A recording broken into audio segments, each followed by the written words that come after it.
नमस्कार दोस्तों, स्वागत है आपका संपूर्ण अध्ययन में। आज मैं मेसोपोटामिया की सभ्यता के बारे में आपको बताऊंगा।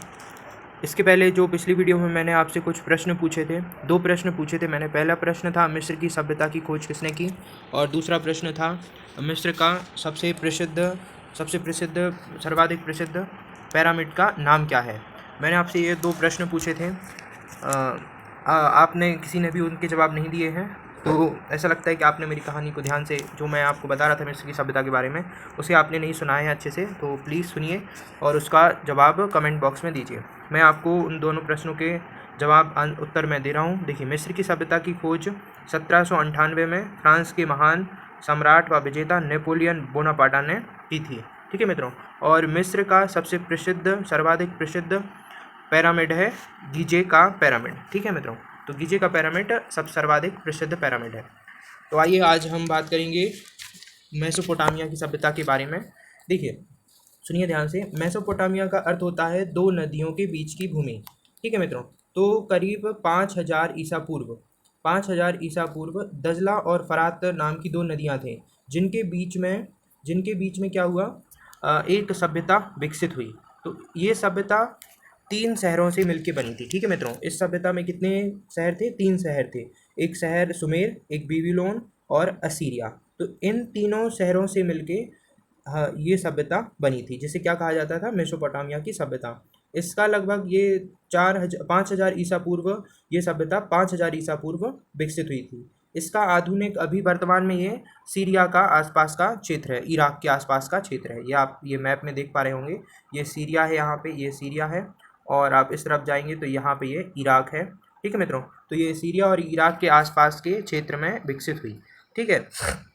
तो देखिए, और मैं आपको बताता हूँ। देखिए, सुमेर के उत्तर पूर्व में बेबीलोन स्थित था और उत्तर में असीरिया असीरिया था। ठीक है। तो देखिए, आप मैप में देख सकते हैं, ये यहाँ नीचे ये सुमेर है, और ये इसके उत्तर पश्चिम में ये बेबीलोन है। यहाँ पे आप बेबीलोन देख पा रहे होंगे। उत्तर पूर्व में, क्षमा कीजिए, ये उत्तर पश्चिम है, और ये उत्तर में ये असीरिया है। ठीक है मित्रों। मेसोपोटामिया का शाब्दिक अर्थ मैंने आपको अभी बताया। 2 नदियों के बीच की भूमि को मेसोपोटामिया कहा जाता है। मेसोपोटामिया सभ्यता में प्रचलित किलाक्षर लिपि में उत्कीर्ण अभिलेख प्राप्त हुए हैं, जिन्हें पढ़ने का प्रथम श्रेय किसको जाता है? हेनरी रॉलिक्सन को जाता है। ठीक है मित्रों। अब देखिए, मेसोपोटामिया का उत्खनन कार्य कब हुआ? ये उत्खनन कार्य सर्वप्रथम लॉर्ड द्वारा किया गया था 1842 ईस्वी में। ठीक है मित्रों। सुमेर की सभ्यता को प्राचीन मिस्र की सभ्यता के समकालीन माना जाता है। समकालीन मतलब ये एक ही समय काल की हैं। जिस समय मिस्र की सभ्यता थी, उसी समय सुमेर की सभ्यता थी। मेसोपोटामिया के लोगों ने शीशे का सर्वप्रथम प्रयोग किया। ठीक है मित्रों। तो मेसोपोटामिया के लोगों ने क्या किया? सर्वप्रथम शीशे का प्रयोग किया। अब मेसोपोटामिया वासियों को सूर्य, चंद्रमा, तारागण, नक्षत्रों आदि का ज्ञान था उन्हें। वे चंद्रमा के कृष्ण और शुक्ल पक्ष से भी परिचित थे। वे ग्रहणों का ठीक ठीक समय बता देते थे। और सुमेर के वासियों ने 1 घंटे को 60 मिनटों में और 1 मिनट को 60 सेकंड में बांट के रखा था।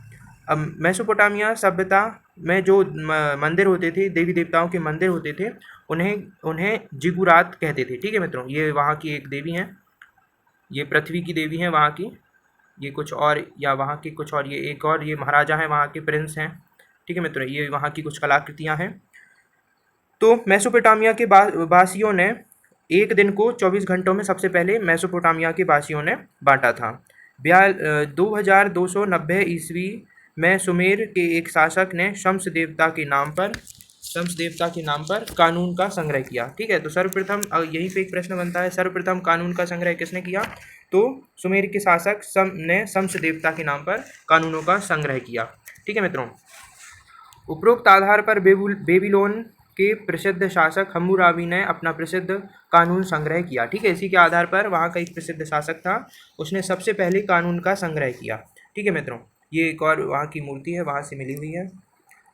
उसने दंड व्यवस्था का आधार प्रायः खून के बदले खून का सिद्धांत रखा। किसने? हम्मुराबी ने।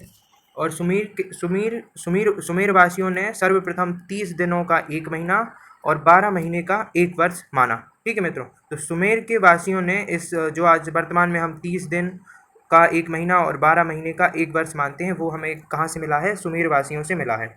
सुमेर के वासियों ने सर्वप्रथम लिखित व्यापारिक समझौते किए तथा सबसे पहले ऋण संबंधी नियमों का प्रतिपादन भी सुमेर के वासियों ने किया। ठीक है मित्रों, सुमेर के वासियों ने सबसे पहले कानून संहिता बनाई।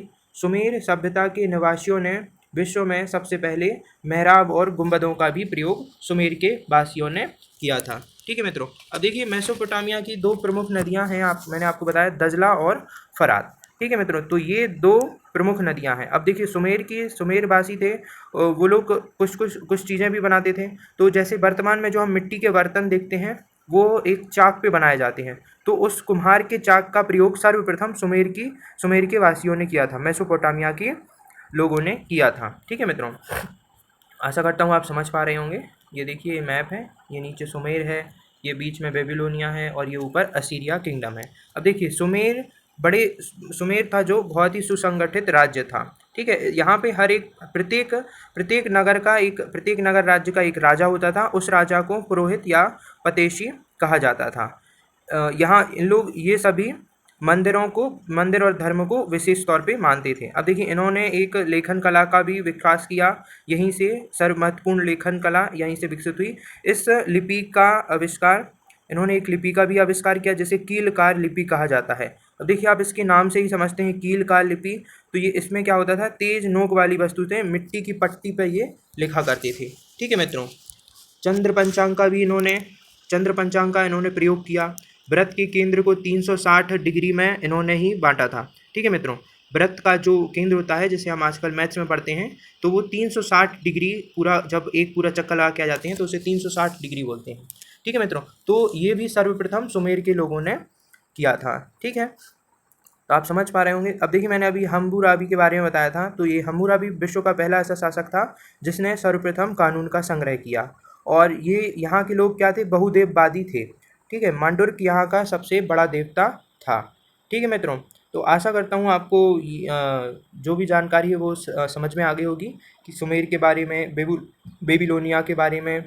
ठीक है, बेबीलोन को बाबुल भी कहा जाता था। ये फरात नदी के तट पे विकसित हुई थी। ठीक है मित्रों, फरात नदी के तट पर स्थित थी लगभग 2500 ईसा पूर्व में। ठीक है मित्रों, तो आशा करता हूँ आपको ये सारी चीज़ें समझ में आ गई होंगी। और एक बात और मैं आपको बता दूँ, भवन निर्माण की कला, चित्रकला के क्षेत्र में भी यहाँ पे काफ़ी प्रगति हुई। ठीक है मित्रों, चित्रकला और भवन निर्माण के क्षेत्र में भी यहाँ पे काफ़ी विकास हुआ है इस क्षेत्र में, मेसोपोटामिया की सभ्यता में। ठीक है मित्रों, तो आशा करता हूँ आपको ये समझ में आ गया होगा जो भी मैंने मेसोपोटामिया की सभ्यता के बारे में बताया है। अब आइए इससे संबंधित मैं आपसे कुछ प्रश्न पूछूंगा जिनके आपको उत्तर देना होंगे। ठीक है मित्रों, तो आइए शुरू करते हैं हमारा टेस्ट। तो आइए शुरू करते हैं हमारा पहला प्रश्न। मेसोपोटामिया का क्या अर्थ है? दो, नदी के बाजू की भूमि, नदियों के बीच की भूमि, पर्वतों के बीच की भूमि, तो इनमें से कोई नहीं। तो इसका उत्तर है नदियों के बीच की भूमि। ठीक है मित्रों, इसका उत्तर क्या है? नदियों के बीच की भूमि। आइए देखते हैं दूसरा प्रश्न क्या है। दूसरा प्रश्न है, मेसोपोटामिया की सभ्यता के बारे में निम्न में से कौन सी बात असत्य है? ठीक है मित्रों, तो आइए पढ़ते हैं इनको। मेसोपोटामिया की सभ्यता दजला और फरात नदियों के बीच में विकसित हुई। कुम्हार के चाक का उपयोग सबसे पहले मेसोपोटामिया की सभ्यता में किया गया। बेबीलोन, असीरिया, सुमेर सम्मिलित रूप से मेसोपोटामिया के अंतर्गत आती हैं। मेसोपोटामिया की सभ्यता में स्थित देवी मंदिर जिगुरात कहलाते थे। ठीक है मित्रों, तो आपको इनमें से बताना है कि कौन सा कथन इनमें से असत्य है। ठीक है मित्रों, तो सभी असत्य हैं, केवल 1 और 2 और 3 असत्य हैं, केवल 1 और 4 असत्य है, या कोई भी असत्य नहीं है। तो इसका सही उत्तर होगा कोई भी असत्य नहीं है। ठीक है मित्रों, इसका उत्तर क्या है? कोई भी असत्य नहीं है। मतलब सारे के सारे कथन ये मेसोपोटामिया की सभ्यता के बारे में सत्य हैं। ठीक है मित्रों, आइए देखते हैं तीसरा प्रश्न हमारा। सुमेर की सभ्यता में राजा को क्या कहा जाता है? पुरोहित, पतेशी, ए और बी दोनों, या इनमें से कोई नहीं। तो सुमेर की सभ्यता में राजा को पुरोहित और पतेशी दोनों ही बोला जाता है। ठीक है मित्रों, अब देखिए सुमेर के लोगों ने एक लिपि का आविष्कार किया। इस लिपि का नाम क्या है? तो इस लिपि का आपको नाम बताना है, रोमन, आरमाइक या कीलकार, या इनमें से कोई नहीं। तो इसका उत्तर क्या होगा? कीलकार। ठीक है मित्रों, तो सुमेर की सभ्यता में एक लिपि का विकास हुआ था। उस लिपि को क्या कहा जाता था? कीलकार। अब देखिए कीलकार लिपि की क्या विशेषता थी? इस लिपि को कीलकार लिपि इसलिए कहते थे क्योंकि ये तेज नोक वाली धातु से मिट्टी की पट्टी पर लिखा जाता था, इसलिए इसे कीलकार लिपि कहा जाता था। देखिए हमारा अगला प्रश्न क्या है। चंद्र पंचांग का प्रयोग सबसे पहले किसने किया? तो चंद्र पंचांग का सबसे पहले प्रयोग सुमेर के लोगों ने किया था। ठीक है मित्रों, आइए अगला प्रश्न देखते हैं। बेबीलोन किस नदी के तट पर विकसित हुआ? तो किस नदी के तट पर विकसित हुआ था? ये हुआ था, बताइए मित्रों जल्दी से, ये हुआ था फरात नदी के तट पर बेबीलोन विकसित हुआ था। ठीक है मित्रों, हम्बुर, यह हमारा आज का आखिरी प्रश्न है। फिर इसके बाद हम चीन की सभ्यता के बारे में जानेंगे और उससे संबंधित प्रश्नों के उत्तर देखेंगे। अब देखिए, हम्मुराबी के बारे में कौन सी जानकारी सत्य है? ठीक है मित्रों, यह बेबीलोन का सबसे प्रसिद्ध शासक था। इसका शासनकाल 1752 ईसा पूर्व से 1750 तक था। यह विश्व का पहला ऐसा शासक था जिसने सबसे पहले कानूनों का संग्रह करा। तो ये सारे कथन हम्मुराबी के बारे में सत्य है। ठीक है मित्रों, तो आशा करता हूँ कि आपको मेरी वीडियो पसंद आई होगी। तो प्लीज़ लाइक, शेयर और सब्सक्राइब करना ना भूलें। अगली वीडियो में हम चीन की सभ्यता के बारे में पढ़ेंगे। ठीक है मित्रों, तो मिलते हैं नेक्स्ट वीडियो में। जय भारत। प्लीज़ लाइक, शेयर और सब्सक्राइब करना ना भूलें। लाइक, शेयर एंड सब्सक्राइब, जो भी नए व्यूअर्स हैं वो सब्सक्राइब करें। जय भारत, मिलते हैं नेक्स्ट वीडियो में।